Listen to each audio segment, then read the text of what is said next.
Seattle Refined. He's the voice that launched 1,000 daily doubles. Welcome to my office, guys. I love your office, and you were the king with the microphone. Our Jeopardy adventure goes unleashed behind the scenes with two game show legends. Then, Edgar and Lucy were more like two siblings than they were mother and son. pour a glass of wine and kick back for our latest Refined Read Book Club discussion. Plus, Don't talk to me about small dreams. Big, dream big for the betterment of the humanity. one of Africa's most influential voices brings her inspirational message to the Northwest. Seattle Refined starts now. Hey everybody, welcome to Seattle Refined. I'm Gard Swanson, and man, do we have a show for you today. All week long, we're taking you backstage behind the scenes of one of the greatest TV shows of all time, Jeopardy.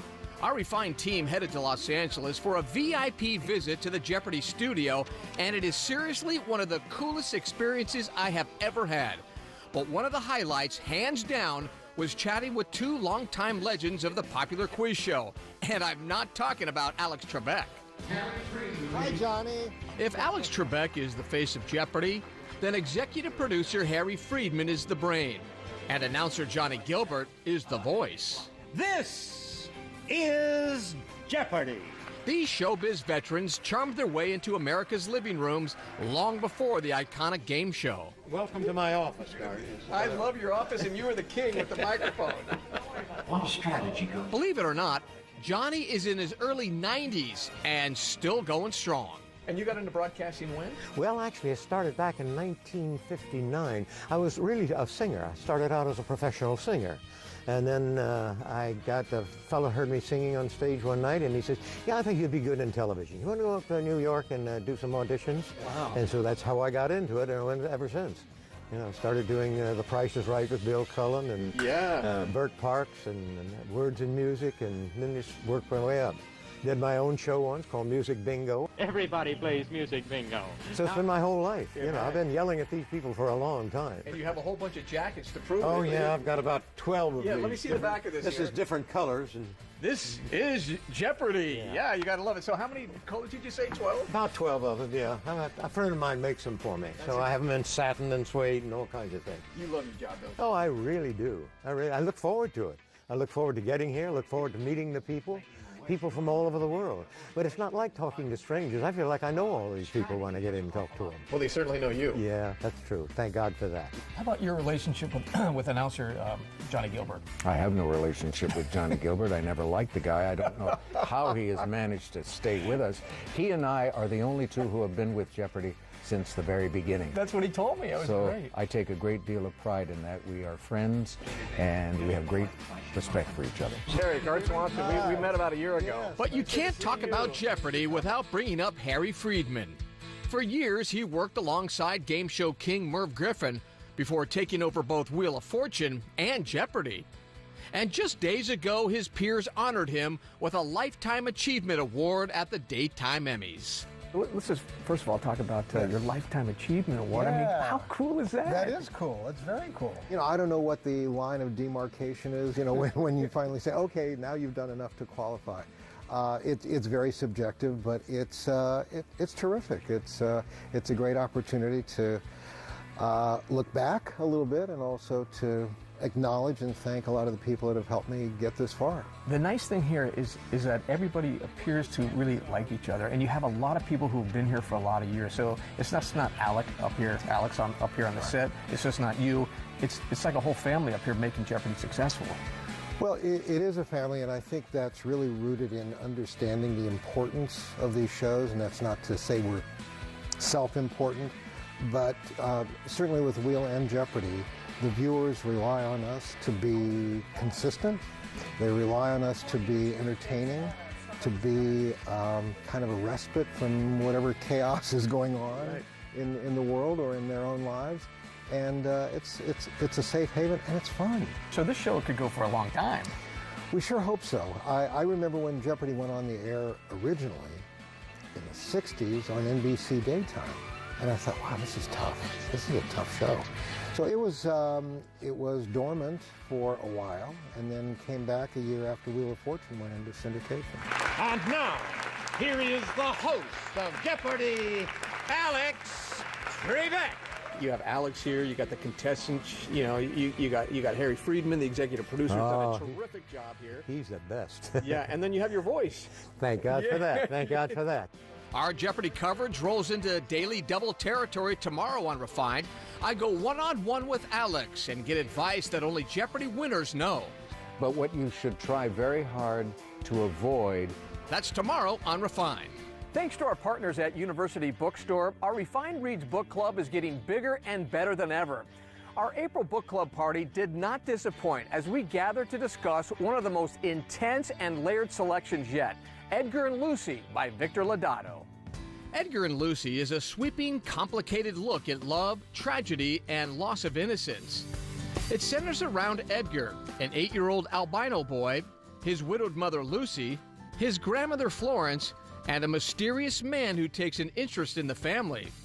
We gathered at University Bookstore on the Ave, each of us with a glass of Precept wine in hand, where our resident expert, Terry Tazioli, helped us unpack this Pandora's box of a novel. The guy is such a gorgeous writer. He's just this beautiful, beautiful writer. And his characterization really got me. I mean, I just fell in love with Edgar, and by the end of the book, everybody. And in fact, it's interesting, Lodato calls it a love story.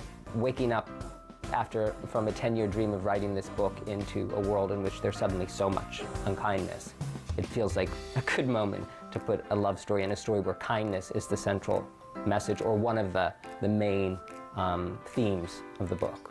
From there, our refined readers jump deep into the discussion.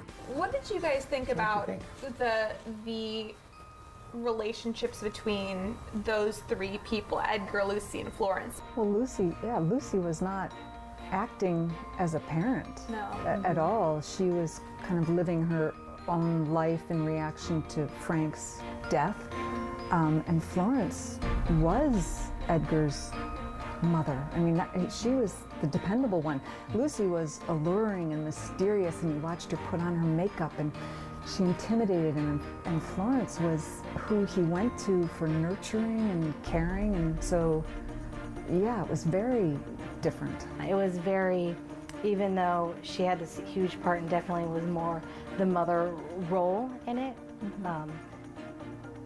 it was through the whole book that he consistently compared the two of them. We asked author Victor Lodato who inspired his character Florence.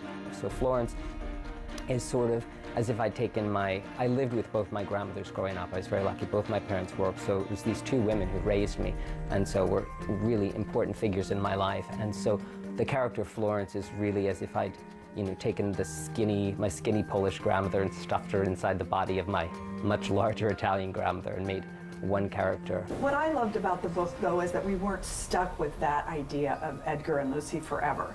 Because he traverses their whole life, we get to see what it's like as Edgar becomes an adult and Lucy grows old and how all of that changes, and that's what I appreciated. Was anybody surprised that he was able to make you empathize with every single character? I didn't always, and I'm probably going to get in real trouble here, I didn't always love Edgar. Yeah. No, I thought sometimes he was tremendously harsh towards Lucy. And that to me is the best kind of book at all. I don't have to like everyone, but if you can make me feel them, then wow. Did you say anything out loud, though? I did. You did? I'd be reading it. Oh, me too. Lucy, why are you doing this?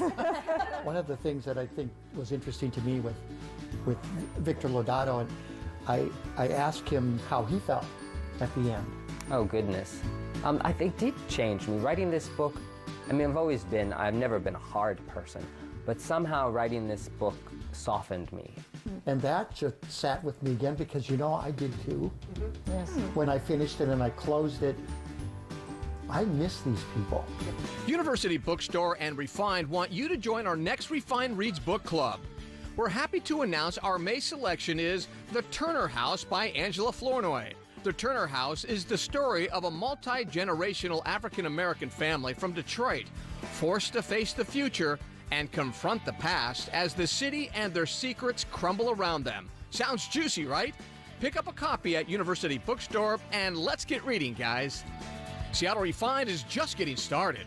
Everybody that wears a tie and has a personality. My ties have an opportunity to wear something that expresses who they are, what they like.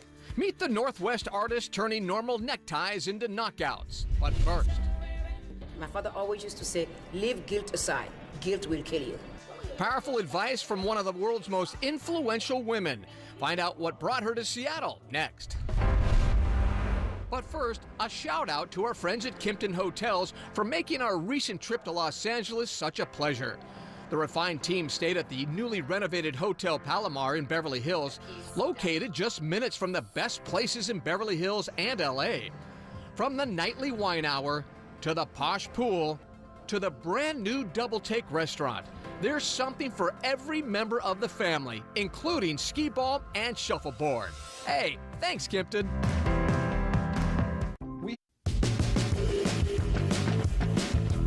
Hey, welcome back to Seattle Refined. I'm Gard Swanson. If you've ever doubted that one voice can make a difference in this world, then you haven't heard the voice of Angelique Kidjo.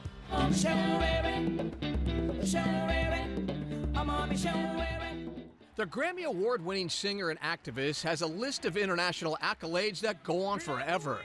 Time magazine called her Africa's premier diva. Forbes listed her among the 40 most powerful celebrities in Africa. She's repeatedly been named one of Africa's most influential women. She performed at the Women's March in Washington, D.C. in January. And while Kidjo has many causes she sings and works for, one of the biggest is fighting to make sure girls around the world can go to school. That's what brought her to Seattle and gave Refined the chance to sit down with this remarkable woman. Every year, the Seattle YWCA Women and Girls Rising Luncheon brings hundreds of people together to hear from world-class speakers.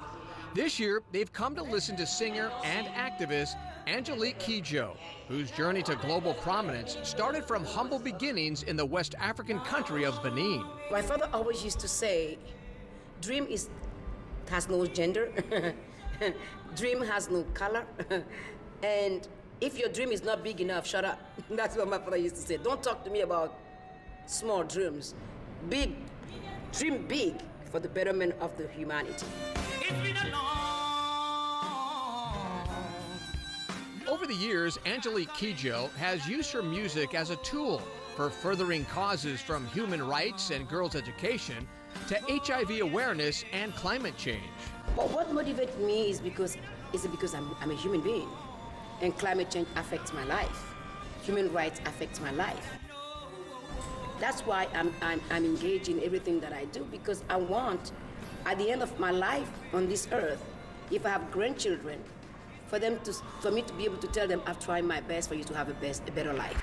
I want to thank Angelique Kidjo has won 3 Grammy Awards, the latest for her album with the Luxembourg Philharmonic that fuses African and Western orchestral music. So we did the first concert in Luxembourg in 2012, in June 2012, and I was like, people are gonna get out of here going, what is this? We had 5 standing ovations. Angelique's next big project premieres at Carnegie Hall in New York City, where she'll do a full-length live performance of the Talking Heads' watermark album, Remain in Light, a record with strong African influences. Talking Heads, that album, the Remain in Light, has been influenced by the music of West Africa. The thing that I like about it, at the first listen, I was like, something is weird about this music. It's not rock and roll. It's something that sounds African, but I couldn't pinpoint what it was. No matter what project Angelique is working on, it always brings people together to make the world better. I decided if I do music, what I will do with music is create bridges between culture and bring people together to realize what they have in common. For more information on the fantastic Angelique Kidjo, log on to our website. Coming up on Refined. This is the art that you wear, so I have to take advantage of every piece of that real estate. Neckties that let your personality fly. Find out how you can tie one on next. Plus, we tip our hat to Bike Month.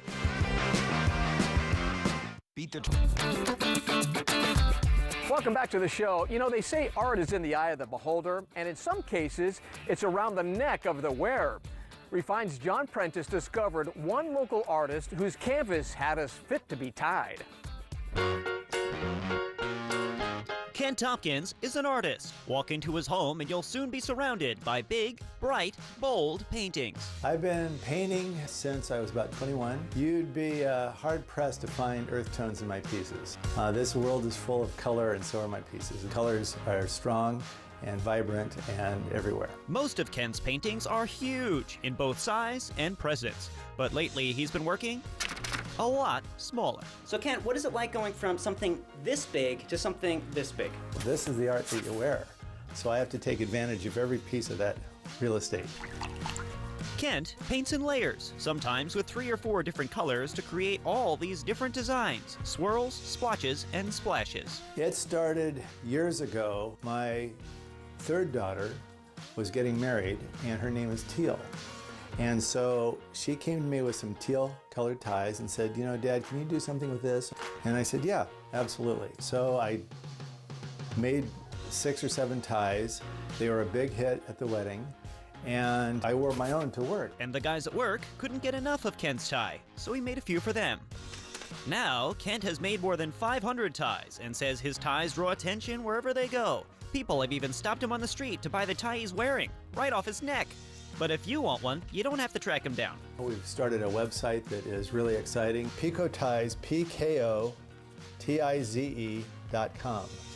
And we do custom ties, we do wedding ties, we do, if you have a certain color pattern that you want or a certain style, we pretty much can do it. With one exception. So do you ever do any like Wall Street, Brooks Brothers ties? Absolutely not. My market is everybody that wears a tie and has a personality. People that want to express themselves and break out of the old mold of wearing printed, rather lifeless ties. John Prentice, Seattle Refined. To learn more about Kent's ties, log on to SeattleRefined.com. We'll be right back, but first, our Tech Tango tip of the week.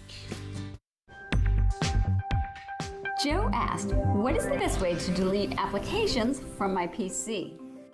If you want to delete unused applications from your computer, many people drag the main program file to the trash. However, when you install an application, program files are typically copied to various folders on your computer. Dragging just the app icon to the trash won't remove the extra files. The best way to delete an app and its corresponding files is to run the app's uninstaller, if it has one. On Windows or Mac, go to your Applications folder. Find the program you want to delete. If it has an uninstaller, click to run it, and all of the app's files will be removed. If it doesn't have an uninstaller, you can drag it to the trash. I'm Francine Black. For more great tips, visit TechTangoToday.com. Welcome back to Refined. I'm Gard Swanson. May is National Bike Month. Not only is getting out on 2 wheels good for your body, as one Portland woman can attest, it's also good for the soul, especially if you ride like a girl. Ian Parker has not been on a bike in years, so Linda Godfrey is about to give him a, well, crash course on how to ride. If you tap this, you'll do this. Okay, that's good to know. You don't want that. I do not want that. Linda does this all the time. She's a ride leader for Ride Like a Girl, a club founded by Carol and Jen to get more women out on 2 wheels. 20 years ago, I became very ill. Sick, just sick, always sick, unable to breathe. She was diagnosed with a crippling lung allergy. Suddenly, it seemed like there were a lot of things she couldn't do anymore. More than 15 years after her diagnosis, she found Ride Like a Girl. And with it, the support and encouragement she needed to try things like getting back on a bicycle. It gave me my life back. Now Linda rides sometimes 100 miles a week, up mountains, to the beach. And no, it's not always easy. She still falls. Sometimes she still can't breathe. But now when she trips, there's a girlfriend there to help her up. I couldn't be where I am without all of them. When you succeed, it's not just you're succeeding, it's everybody succeeding with you. All right, that'll do it for today's show. I'm Gard Swanson. We'll see you next time right here on Seattle Refined.